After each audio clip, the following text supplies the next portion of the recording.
Bonjour à tous, bienvenue dans ce nouveau numéro de Dimanche en politique. Cette semaine, nous recevons le sénateur Les Républicains des Deux-Sèvres, Philippe Mouiller. Bonjour. Bonjour. Il y a une semaine, la mort de Jacques Chirac a mis en lumière les années au cours desquelles votre famille politique était au pouvoir. Alors un mot d'abord sur Jacques Chirac, ce qu'il représente pour vous. Et ensuite, nous parlerons de la situation de la droite française. Quel est pour vous l'héritage de Jacques Chirac ? Alors, je crois que l'héritage est assez complet. Je voudrais d'abord dire que j'étais présent lundi aux obsèques de Jacques Chirac et c'était un moment chargé d'émotions dans lequel on a pu retrouver un certain nombre de grands acteurs des grandes politiques de Jacques Chirac. Et je pense notamment dans le domaine du social, qui est plutôt mon domaine de compétence. Je pense au plan cancer, je pense à tout le travail qui a été fait dans le monde du handicap. Je pense également à la scène internationale. Il y avait un certain nombre de premiers ministres, de présidents de la République qui étaient présents. Et on se rappelle tous des discours de Jacques Chirac, que ce soit le non pour la guerre en Irak, que ce soit vis-à-vis de l'environnement. Donc, quelques grands symboles qui font que je le positionne clairement comme étant un chef d'État qui aura marqué la France. Jacques Chirac, c'est aussi le premier président de la Ve République à avoir été condamné par la justice française à 2 ans de prison avec sursis pour détournement de fonds publics et abus de confiance. Est-ce qu'on peut faire comme si de rien n'était ? Non, je pense qu'il faut surtout tirer les expériences du passé. Il a été chef d'État en une période de transition entre un ancien système de financement des partis politiques et puis des règles qui ont été établies, qui donnaient de la transparence. Et donc, c'est parfois cette difficulté de la transition. Je crois qu'il faut savoir tirer des enseignements des affaires, et puis surtout faire en sorte que nos générations, qui sommes des acteurs de la vie politique, en tirent tous les enseignements. Alors, visiblement, ça n'a pas été fait par Nicolas Sarkozy, autre président issu de votre famille politique, qui, lui, est plusieurs fois mis en examen dans plusieurs affaires, Big Malion, le dossier libyen. Est-ce que, finalement, c'est pas tout ça qui a fait qu'à un moment donné, la droite française a un peu implosé? Alors je ne sais pas si c'est un problème de la droite française ou plutôt de la situation politique d'une certaine génération. Après, il faut toujours être prudent. Les mises en examen ne veut pas dire condamner. Il faut toujours avoir un peu de prudence à travers tout ça. Mais je crois que d'une façon générale, on voit bien que la situation qui a donné d'ailleurs beaucoup de changements politiques fait que les Français veulent un autre regard, un autre comportement de la vie politique. Et la notion d'exemplarité, à mon avis, doit animer tous les acteurs politiques de maintenant. Vous pensez que c'est ce qui s'est passé en 2017 avec l'élection présidentielle, cette nouvelle majorité, ce nouveau parti politique? Alors ça peut contribuer, mais il n'y a pas que l'élection présidentielle. Je crois que c'est aussi le renouveau politique avec les parlementaires, les maires. Et il ne faut surtout pas résumer la vie politique à quelques exemples, même si ce sont des personnalités. Il y a de nombreux élus sur le territoire national et la très grande majorité sont des gens extrêmement bien et des gens qui sont des modèles pour leurs concitoyens. Alors sauf que le problème aujourd'hui, c'est que la droite se cherche à la fois des idées et des chefs. L'élection du prochain président des Républicains aura lieu le 12 octobre dans une quasi-indifférence générale, on peut bien le dire. Illustration, lors de la rentrée politique des Républicains, c'était à La Baule, il y a tout juste un mois. Les Républicains avaient placé cette rentrée sous le signe du renouveau et du rassemblement. Mais la plupart des ténors du parti, comme Éric Woerth ou encore Christian Estrosi, ont boudé le rendez-vous. Le président du Sénat, Gérard Larcher, croit encore en l'avenir du parti et fustige au passage ceux qui quittent le navire. Jamais, je n'accepterai la disparition de nos familles de pensée. Et pour le gaulliste que je suis, renoncer n'est pas dans nos gènes. Déserter quand ça va mal n'est pas dans notre construction. Renoncer n'est pas non plus dans le vocabulaire de Bruno Retailleau, mais pour lui, la confiance passe par les idées. Le rassemblement et même l'incarnation, le préalable, c'est les idées, c'est le projet. Les Français ne nous regardent pas, ne nous écoutent pas, parce qu'on n'a rien à leur dire. À la dérive, les Républicains se cherchent aujourd'hui un chef, une incarnation depuis le départ de Laurent Wauquiez après la débâcle aux européennes. Ils sont 3 à briguer la place, les députés Julien Aubert, Guillaume Larrivé et le favori Christian Jacob, patron des députés LR à l'Assemblée nationale. Notre enjeu, ce n'est pas aujourd'hui d'être les meilleurs opposants. C'est d'être la meilleure force, la première force d'alternance au macronisme. Loin de ces querelles internes, Valérie Pécresse, qui a claqué la porte du parti, a fait sa rentrée en Corrèze, sur les terres chiraciennes. À la tête de son mouvement, elle en appelle à une droite moderne. Si beaucoup d'électeurs de la droite votent Macron, c'est par défaut. C'est parce que personne n'incarne cette droite moderne, cette droite d'aujourd'hui, cette droite contemporaine, cette droite qui parle d'intelligence artificielle, de numérique, d'écologie, qui parle aussi d'immigration, mais qui apporte des solutions nouvelles. À 6 mois des municipales, les Républicains cherchent un nouveau souffle. Une autre déroute signerait pour beaucoup la disparition du parti. Philippe Mouillet, comment rendre les Républicains de nouveau audibles? Je crois que ça a été dit par Bruno Retailleau dans son intervention. Le vrai débat, c'est avant tout travailler sur le fond, sur les projets et sur un programme d'alternance. Je crois que lorsqu'on manque de fond, eh bien, ce sont les égos qui se mettent en avant, d'où l'histoire des différents ténors et des différents clochers. Je crois que le travail doit être avant tout sur la rédaction du projet. Sauf que traditionnellement, la droite a toujours aimé avoir une incarnation forte, un chef, un leader. Mais je crois C'est dans l'ADN de la droite. Oui, mais il y a toujours un temps pour tout. Il y a avant tout d'abord la construction du projet et ensuite de choisir celui qui incarnera réellement ses idées et ce programme. Et à travers tout ça, on a vu, à travers votre reportage aussi, l'initiative de Gérard Larcher, parce que au-delà de son intervention lors du congrès des Républicains, c'est aussi l'initiative qu'il a prise sur les territoires, de faire le tour des régions, mobilisant à la fois les élus pour pouvoir travailler de façon beaucoup plus large que le seul débat des Républicains, parce que je crois qu'aujourd'hui, on a besoin d'une reconstruction qui va du centre et de la droite. Donc vous y croyez à l'avenir de votre parti politique? Je crois avant tout à l'avenir de nos idées, de nos sensibilités. Et de votre parti politique? Je crois aussi à l'avenir du parti politique, mais dans une mouvance plus générale. Dans tous les cas, nous avons une responsabilité, c'est de faire en sorte qu'il y ait une possibilité d'alternance au-delà du clivage qui existe aujourd'hui entre la République En Marche et le Rassemblement National. Philippe Mouillet, est-ce que vous avez été tenté à un moment donné, soyez franc, de quitter les Républicains comme d'autres l'ont fait pour, par exemple, rejoindre Agir et Valérie Pécresse ou... Non, je me suis posé la question, mais non, je n'ai pas souhaité faire cette démarche-là parce que je crois qu'aujourd'hui, j'ai encore des valeurs fondamentales que je retrouve au sein de ce parti politique. Je suis très proche de Valérie Pécresse, donc j'aurais pu l'accompagner là, ces dernières semaines. J'ai fait le choix de rester en interne parce qu'à la fois, je crois qu'on doit être mobilisé vis-à-vis de ceux qui croient à nos idées. On a un certain nombre de militants, des élus locaux, mais en même temps avoir cette capacité d'ouverture parce que je crois que la reconstruction se fera beaucoup plus large, au-delà même du Parti républicain. Alors, deux des candidats à la présidence des Républicains, on l'a vu, Julien Aubert et Guillaume Larrivé, défendent Éric Zemmour, alors que le parquet de Paris a ouvert une enquête pour injure publique et provocation publique à la discrimination, la haine ou la violence à l'encontre du polémiste. Éric Zemmour, qui avait déjà été par ailleurs condamné pour provocation à la discrimination raciale en 2011 et pour provocation à la haine envers les musulmans en 2018. Est-ce que c'est ça, les nouvelles idées des Républicains? Deux candidats sur trois. Je ne le pense pas. C'est d'ailleurs pour ça que je soutiens Christian Jacob dans cette initiative, parce que je crois qu'aujourd'hui, on doit porter un message qui est très clair de rejet des extrêmes, de rejet donc, notamment du Rassemblement National. En introduction, on a parlé de Jacques Chirac, c'était une de ses valeurs, et je crois que nous devons conserver cette valeur au sein de notre mouvement politique. À chaque fois qu'on essaye de copier les idées, d'abord, on n'est pas bon lorsqu'on perd son ADN et on se fait rattraper par des orientations politiques qui ne sont pas les nôtres. La reconstruction, c'est avant tout avoir une droite moderne, comme le dit Valérie Pécresse, porter sur des valeurs qui nous animent tous en commun. C'est pas faire du copier-coller ou du copinage avec les extrêmes. Si c'était le cas, dans tous les cas, je sortirais de ce système-là. Je crois qu'aujourd'hui, il faut être très clair et je ne comprends pas l'attitude des deux autres candidats que je rejette. En tous les cas. Il parle de liberté d'expression. Pour vous, elle s'arrête au niveau du palais de justice. On est d'accord? On est bien d'accord. Selon un sondage de Doxa France Info paru cette semaine, 57% des sympathisants des Républicains interrogés se disent favorables à des alliances avec le Rassemblement National. Vous êtes minoritaire dans votre parti? Minoritaire peut-être aujourd'hui, mais le vrai sujet, c'est d'abord la reconstruction du parti. Ceux qui sont restés au sein de notre mouvement, majoritairement, ce sont peut-être ceux qui sont le plus à droite de notre mouvement politique. Et donc, dès lors que nous aurons cette capacité d'avoir un projet d'alternance, un projet de société, un projet moderne qui correspond aux attentes des Français, nous aurons une mobilisation de nos électeurs. Et donc, vous verrez que ces chiffres-là seront complètement différents. Voilà. Je vous l'avais très bien dit en introduction. Le parti est malade, le parti est fragile. Nous devons le reconstruire. Et vous verrez que ces chiffres-là seront déjoués par la suite.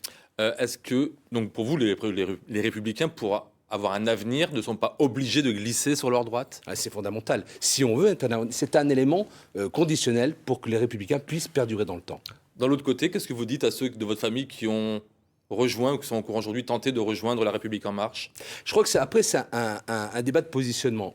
Moi, aujourd'hui, j'ai des amis qui sont chez LR, à l'UDI, à la République En Marche, mais la grande majorité de mes amis sont nulle part. Et je crois que c'est avant tout cette capacité de mobilisation générale à travers un socle commun. Aujourd'hui, j'ai des amis qui sont partis en marche. Pourquoi? Parce qu'il y avait quelques points du programme d'Emmanuel Macron et peut-être, je dirais, l'attitude, le comportement du candidat qui les a séduits. par défaut d'avoir une réponse qui leur est proposée avec une vraie possibilité de se remobiliser. Je crois que quelle réponse libérale libérale, mais également sociale et surtout moderne.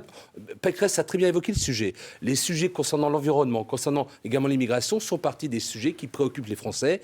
Aujourd'hui, tant que nous n'aurons pas une réponse visible et crédible, eh bien, nous serons dans les difficultés que nous connaissons aujourd'hui. Allez, on parlait des idées, du programme. La réforme des retraites que prépare le gouvernement Philippe ressemble beaucoup quand même à celle proposée un temps en 95 par Alain Juppé, avec les conséquences que l'on connaît. Qu'est-ce que vous en pensez ?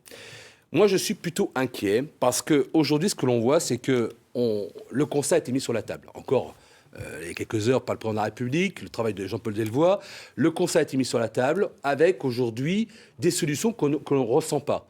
Beaucoup d'inquiétudes, portées notamment par, je pense aux avocats, je pense aux professions libérales, je pense à un certain nombre de professions qui se sentent pointées du doigt sur l'organisation aujourd'hui, mais on n'a pas de solution concrète parce qu'à un moment donné, il y a le débat des financements.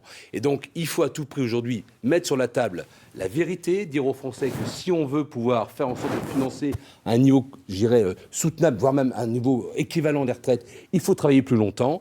Et aujourd'hui, je sens une forme de communication, de flou. On n'a pas de calendrier, on ne sait pas vers où on va. Ça change, on parle d'âge pivot, on le bouge. On est plutôt perdu. Et alors, au si niveau nous, en législatif, politique, une loi cadre serait préparée pour le printemps prochain. Attendons de voir, mais nous qui sommes impliqués directement dans le sujet, on est perdus, donc j'imagine le ressentiment des Français aujourd'hui. Le système de retraite à points.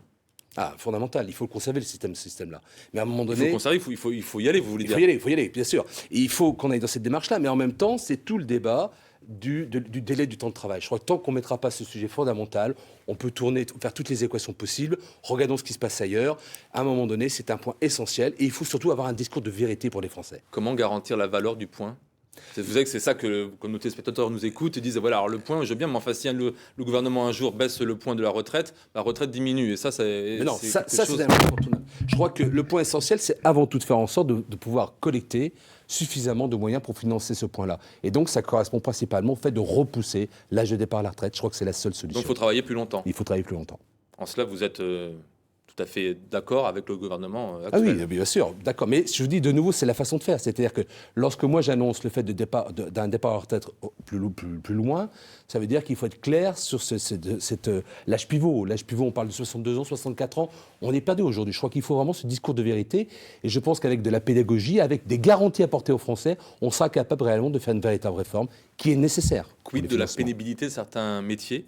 Essentiel, parce qu'il faut aujourd'hui avoir cette reconnaissance. La pénibilité, c'est aussi les carrières courtes, c'est aussi les situations des femmes. Il faut les intégrer, mais de nouveau, la pénibilité a été traitée d'une façon difficile, entreprise par entreprise, métier par métier, alors que globalement, il faut le traiter au regard d'une carrière générale. Donc je pense que c'est un point essentiel, comme d'ailleurs la réforme des régimes spéciaux. Il faut aujourd'hui aussi tendre à faire en sorte qu'il y ait une forme d'équité entre les Français.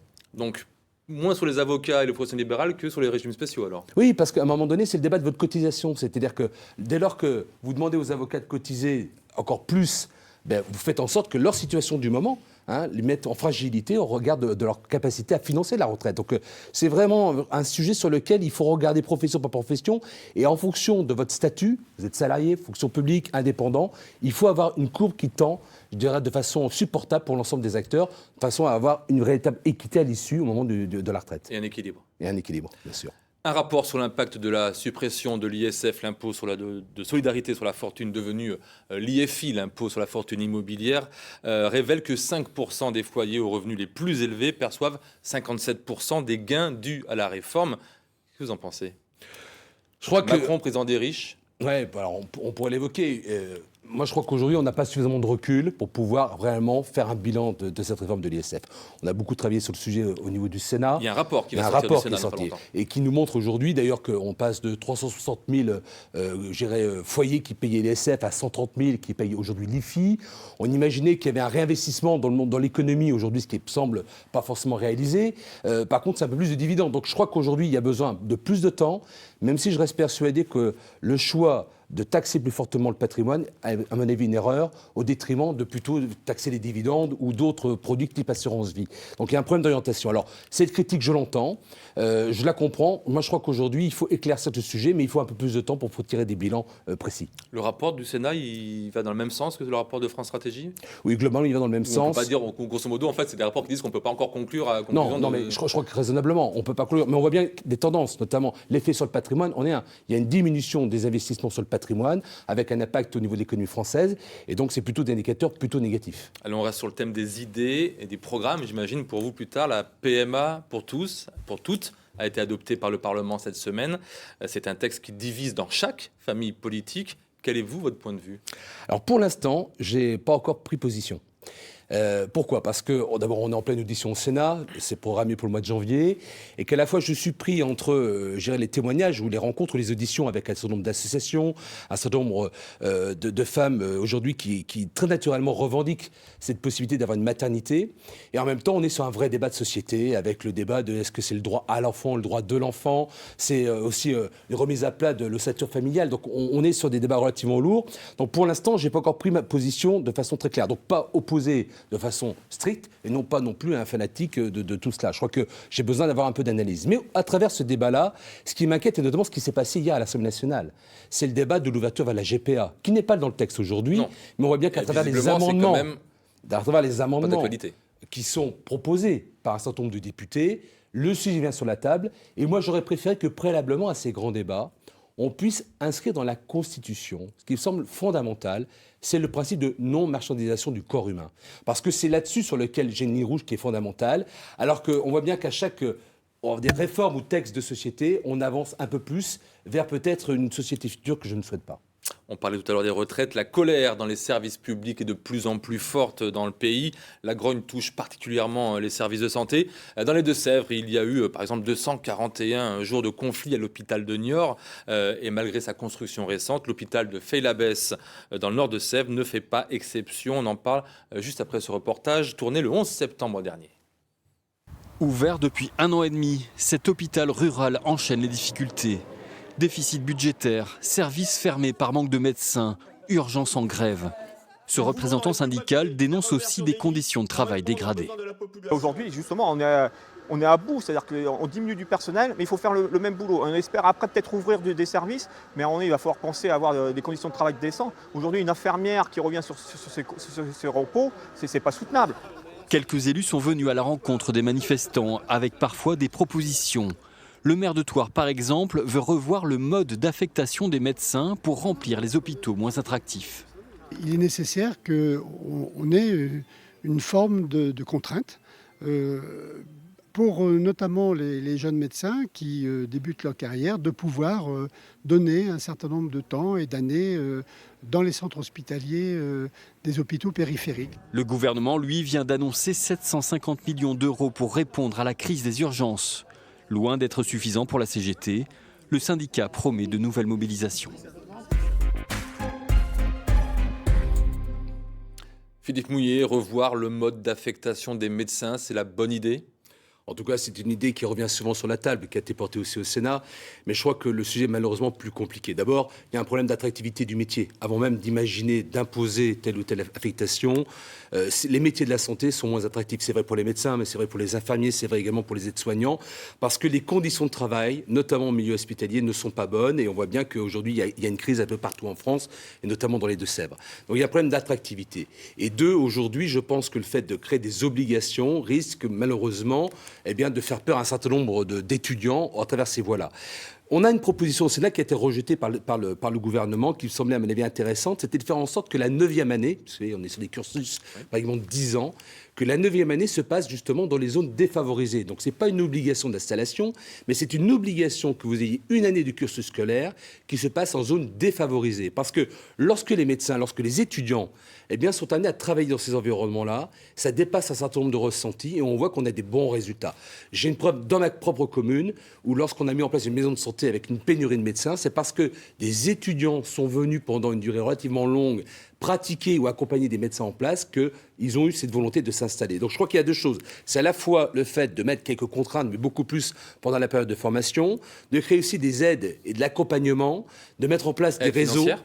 Comment ? Aide financière. Financière, ou peut-être plus au-delà des aspects financiers, c'est beaucoup plus d'organisation. Quel est le lien entre la médecine de ville et la médecine hospitalière ? Comment garantir un regard de professionnels, de spécialistes ? Je crois que c'est toute cette organisation qui est nécessaire.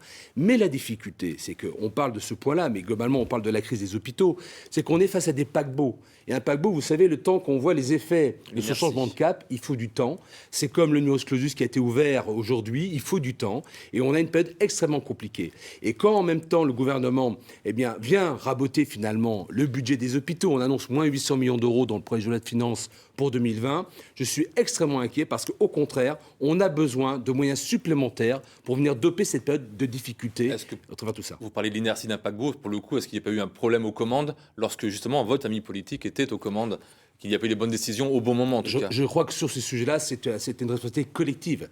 Je crois qu'à un moment donné, on n'a pas su anticiper l'évolution de la société, on n'a pas su anticiper aussi l'évolution des besoins, vieillissement de la population, des pathologies, et qu'on paye des années, je dirais, d'inertie, mais pour lesquelles on a déjà aujourd'hui en main des possibilités d'évolution, et donc je ne suis pas certain qu'on apporte pour les bonnes réponses. Je pense à l'hôpital, je pense aux urgences et je pense à la psychiatrie. On le voit d'ailleurs, oui, ça craque de partout. Est-ce que vous pensez que c'est un début de nouveau mouvement des Gilets jaunes, un an presque après l'apparition de ce mouvement en France?